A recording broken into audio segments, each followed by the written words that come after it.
নমস্কার বন্ধুরা, কুকুর শিখার রান্নাঘরে সকল বন্ধুদের স্বাগত জানাই। আজ চলে এসেছি আরও একটি দারুণ স্বাদের রেসিপি নিয়ে। আজ রান্না করব পটল, আলু আর এক মুঠো ছোলার ডাল দিয়ে দারুণ টেস্টি একটি রেসিপি। এইভাবে একবার এই আলু পটল দিয়ে ছোলার ডাল বানিয়ে দেখুন। ভাত, রুটি, লুচি, পরোটা সব কিছুর সাথে ভালো লাগবে খেতে। আশা করছি আপনাদের কাছে রেসিপিটি খুব ভালো লাগবে। তো এখানে আমি আলু আর পটলটাকে কেটে নিয়েছি। দেখুন, আলুটাকে এইভাবে করে একটু চোখো চোখো করে কেটে নিয়েছি, আর পটলটাকে খোসাগুলোকে ফেলে দিয়ে আমি এইভাবে করে একটু কাট করে নিয়েছি। দেখুন, কাটটা দেখলে বুঝতে পারবেন কীভাবে আমি কেটে নিয়েছি। তো এরপর রান্নাতে চলে যাব। তার আগে আমি একটা মশলা তৈরি করে নেব। তো আমি একটা মিক্সার জার নিয়ে নিয়েছি, তাতে আমি একটা টমেটো ফালি করে দিয়ে দিয়েছি, 1 ইঞ্চি আদাকে টুকরো করে দিয়ে দিলাম, আর এখানে 5 চাক রসুন নিয়ে নিয়েছি, আর এর সাথে 2টো কাঁচা লঙ্কা দিয়ে দিলাম, আর সামান্য একটু জল দিয়ে এই একটা মশলার স্মুথ পেস্ট আমি তৈরি করে নেব। এরপর রান্নাতে চলে যাব। তো গ্যাসের উপর একটা কড়াইতে সর্ষের তেল দিয়ে তেলটাকে গরম করে নিলাম। এবারে গরম তেলের মধ্যে কেটে রাখা আলুগুলোকে ছেড়ে দিয়ে প্রথমে আলুগুলোকে একটু ভেজে নেব। তো এখানে বন্ধুরা আমি 2টো বড় সাইজের আলুকে এইভাবে করে একটু চৌকো চৌকো করে কেটে নিয়েছি। এবার আলুটা দিয়ে সামান্য একটু লবণ আর সামান্য একটু হলুদ দিয়ে দিলাম। এবার আলুটাকে মিনিট 2-3 মতো প্রথমে আলুটাকে একটু ভেজে নিতে হবে।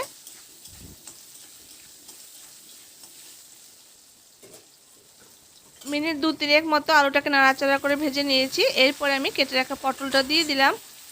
এখানে মোটামুটি আমি 5-6টা মতো পটলকে কেটে নিয়েছি। এবার আলু আর পটলটা দিয়ে আরও কয়েক মিনিট সময় ধরে বেশ একটু হালকা লালচে রং ধরা পর্যন্ত আলু পটলটাকে ভেজে নিতে হবে। তো দেখুন বন্ধুরা, আরও কয়েক মিনিট নাড়াচাড়া করে ভাজতে ভাজতে দেখুন আলু আর পটলটা একদম লালচে রং ধরে এসেছে। এবার এই পর্যায়ে আমি পটল আর আলুটাকে নামিয়ে রাখছি।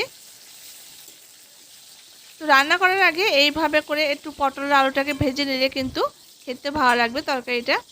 তো আলু পটলটা আমি নামিয়ে নিলাম।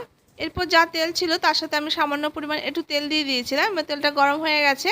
এবার ফোড়ন হিসাবে দেখুন বন্ধুরা, আমি এখানে এলাচ, দারচিনি, লবঙ্গ, জিরে, একটা শুকনো লঙ্কা আর 2টো তেজপাতা দিয়ে দিয়েছি। এবার ফোড়নটা দিয়ে দিলাম তেলের মধ্যে। এবার একটু নাড়াচাড়া করে ফোড়নটাকে একটু ভেজে নেব। ফোড়ন থেকে বেশ সুন্দর একটা মিষ্টি গন্ধ বেরিয়ে গেছে। এবার এই পর্যায়ে আমি একটা বড় সাইজের পেঁয়াজ কুচি দিয়ে দিচ্ছি। পেঁয়াজটা দিয়ে মিনিট 2-3 নাড়াচাড়া করে বাদামি রং ধরা পর্যন্ত পেঁয়াজটাকে একটু ভেজে নিতে হবে। তো এখানে বন্ধুরা আমি রান্নাটা পেঁয়াজ রসুন দিয়ে করছি, তবে আপনারা যদি এটা নিরামিষভাবে করতে চান, নিরামিষভাবেও কিন্তু খেতে ভালো লাগে, সেক্ষেত্রে কিন্তু পেঁয়াজ আর রসুনটাকে কিন্তু বাদ দেবেন। পেঁয়াজ আর রসুনটা বাদ দিয়ে কিন্তু এই রান্নাটা করবেন।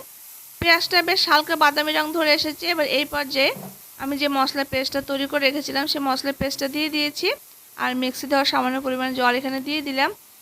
এবার এই মশলাটা একটু নাড়াচাড়া করে নেব।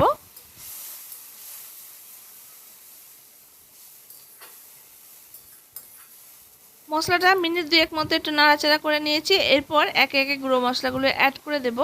তো রুটিন যে মশলাটা হয় সেই মশলাগুলোই আমি অ্যাড করব। তো আমি প্রথমে 1/2 টিস্পুন হলুদের গুঁড়ো দিয়ে দিয়েছি, 1 টিস্পুন এখানে জিরে গুঁড়ো দিয়ে দিলাম, 1 টিস্পুন এখানে ধনে গুঁড়ো দিয়ে দিয়েছি, আর এখানে 1 টিস্পুন পরিমাণ লাল লঙ্কা গুঁড়ো দিয়েছি। ঝালটা অবশ্য যে যেমন খাবেন সেই রকম পরিমাণ আপনারা লঙ্কা গুঁড়িটা অ্যাড করবেন। আর এখানে যাতে সুন্দর একটা কালার আসে তার জন্য 1/2 টিস্পুন এখানে কাশ্মীরি লঙ্কা গুঁড়ো অ্যাড করলাম, আর টেস্ট হিসাবে লবণটা দিয়ে দিয়েছি। এবার সমস্ত মশলাটাকে নাড়াচাড়া করে খুব ভালো করে মশলাটাকে কষিয়ে নেব যতক্ষণ না পর্যন্ত মশলা থেকে তেল ছেড়ে আসছে। তো মশলাটা বন্ধুরা মিনিট 2-3 মতো একটু কষিয়ে নিয়েছি। এরপর আমি এখানে 1 মুঠো মতো ছোলার ডালকে প্রায় আধ ঘন্টা মতো আমি ভিজিয়ে রেখেছিলাম, সেই ছোলার ডালটাকে দিয়ে দিয়েছি। এবার মশলার সঙ্গে খুব ভালো করে এটাকে আরও কয়েক মিনিট নাড়াচাড়া করে একটু কষিয়ে নিতে হবে। ছোলার ডালটা দিয়ে মশলার সঙ্গে মিনিট 2-3 নাড়াচাড়া করে খুব ভালো করে আমি কষিয়ে নিয়েছি। এবার কষাতে কষাতে এই পর্যায়ে আমি 2 চামচ পরিমাণ কোরানো নারকেল এখানে দিয়ে দিয়েছি। নারকেলটা দিয়ে আরও কয়েক মিনিট সময় ধরে ছোলার ডালের সঙ্গে খুব ভালো করে এটাকে একটু ভেজে নিতে হবে। তো দেখুন বন্ধুরা, খুব ভালো করে আমি কিন্তু নারকেলটা ছোলার ডালের সঙ্গে একদম ভাজা ভাজা করে নিয়েছি। দেখুন চারদিক থেকে বেশ লেগে লেগে আসছে, এরকম করে কিন্তু ভেজে নিতে হবে, তাহলে নারকেল ভাজা আসবে সুন্দর একটা ফ্লেভার, খেতে খুব ভালো লাগবে রেসিপিটা। এরপর আমি সামান্য পরিমাণ এখানে জল অ্যাড করে দিয়েছি। জলটা দিয়ে একটু নাড়াচাড়া করে নিলাম। আমার মনে হচ্ছে জলটা কম হয়ে গেছে, তো আমি আবার একটু সামান্য পরিমাণ জল এখানে অ্যাড করে দিয়েছি। এরপর এই ডালটাকে আমি হতে দেব। তো ডালটাকে প্রথমে এইভাবে করে একটু সেদ্ধ করে নেব। তারপর ঢাকা দিয়ে দিলাম। এবার মিনিট 6-7 মতো লো ফ্লেম করে ডালটাকে একটু সেদ্ধ করে নেব। তো মিনিট 7 পর এবার আমি ঢাকাটা খুলে নিয়েছি। এবার আমি দেখে নেব ডালটা কিন্তু প্রায় 70% মতো কিন্তু সেদ্ধ হয়ে গেছে। এরপর এই পর্যায়ে আমি ভেজে তুলে রাখা আলু আর পটলটা দিয়ে দিয়েছি। ডালের সঙ্গে আরও কয়েক মিনিট সময় ধরে আলু আর পটলটাকে বেশ একটু শুকনো শুকনো করে কষিয়ে নিতে হবে। তো এইভাবে বন্ধুরা এই আলু পটলের তরকারিটা যদি এই ছোলার ডাল অ্যাড করে যদি রান্না করা হয় তাহলে কিন্তু খেতে দারুণ লাগে।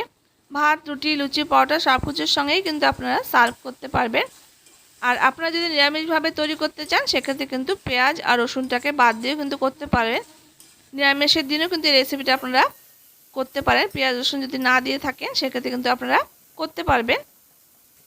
খুব ভালো করে পটল, আলু, ছোলার ডালটাকে কষিয়ে নিয়েছি। এবার আমি এখানে প্রয়োজন মতো জলটা অ্যাড করে দিয়েছি। আলু পটলটা যাতে খুব ভালো করে সেদ্ধ হয়ে যায় আর ডালটা যেন খুব বেশি একদম সেদ্ধ মতো না হয়ে যায় সেরকম বুঝে কিন্তু জলটা দিতে হবে। আর ডালটা যেহেতু আগে থেকে একটু সেদ্ধ করে নিয়েছি তো খুব বেশি কিন্তু জল দেওয়ার এখানে প্রয়োজন নেই। এবার সামান্য পরিমাণে আমি এখানে হাফ টিস্পুন একটু চিনি অ্যাড করে দিয়েছি, তাহলে টেস্টটা ব্যালেন্স হবে, খেতে কিন্তু খুব ভালো লাগবে। আর উপর থেকে আমি এখানে 3টে কাঁচা লঙ্কা দিয়ে দিলাম। এবার একটা ঢাকা দিয়ে ফ্লেমটাকে লোতে দিয়ে মিনিট 7-8 মতো একটু রান্না করে নেব। মিনিট 8 পর এবার আমি ঢাকাটা খুলে নিলাম। এবার আমি দেখে নেব। তো রান্নাটা কিন্তু আমার একদম শেষ পর্যায়ে। দেখুন আলুগুলো কিন্তু সুন্দর সেদ্ধ হয়ে গেছে। আর ডালটা আমি একটু দেখে নিই। ডালটাও দেখুন একদম যেরকম পরিমাণ আমি চেয়েছিলাম সেরকমই একদম পারফেক্টভাবে কিন্তু ডালটা সেদ্ধ হয়েছে। খুব বেশি কিন্তু সেদ্ধ হয়ে যায়নি আর একদম শক্ত থাকেনি। এরকম করে কিন্তু সেদ্ধ করে নামাতে হবে। এরপর নামানোর আগে এখানে 1 টিস্পুন মতো গরম মশলার গুঁড়ো আর এখানে 1 টিস্পুন একটু ঘি অ্যাড করে দিয়েছি। এবার গরম মশলা আর ঘিটা দিয়ে হাই ফ্লেমে মিনিট 2 মতো নাড়াচাড়া করে একটু রান্না করে নেব। তো বন্ধুরা রান্নাটা কিন্তু আমার একদম হয়ে গেছে। এবার আমি ঢাকা দিয়ে 5 মিনিট পর আমি আপনাদের রেখে দিচ্ছি। তো দেখুন বন্ধুরা একদম এরকম মাখো মাখো করে নিয়ে নামাতে হবে। তো রান্নাটা কিন্তু আমার একদম হয়ে গেছে। এবার আপনারা ভাত, রুটি, লুচি, পরোটা সব কিছুর সঙ্গে সার্ভ করতে পারবেন। তো ভীষণই মুখরোচক আলু পটল দিয়ে ছোলার ডালের এই রেসিপিটা একদম তৈরি। ভাত, রুটি, লুচি, পরোটার সঙ্গে যা কিছুর সঙ্গে আপনারা এবার সার্ভ করতে পারেন। খেতে দারুণ টেস্টি। আর দেখুন দেখতে কতটা লোভনীয় হয়েছে আর খেতেও কিন্তু ভীষণই টেস্টি হয়। তো একবার এইভাবে ট্রাই করে দেখবেন। আর আপনাদের কাছে খেতে কেমন লাগলো তো অবশ্যই কমেন্ট বক্সে জানাবেন। দেখা হচ্ছে নেক্সট রেসিপিতে। ততক্ষণের জন্য সবাই খুব ভালো থাকবেন, সুস্থ থাকবেন। ধন্যবাদ।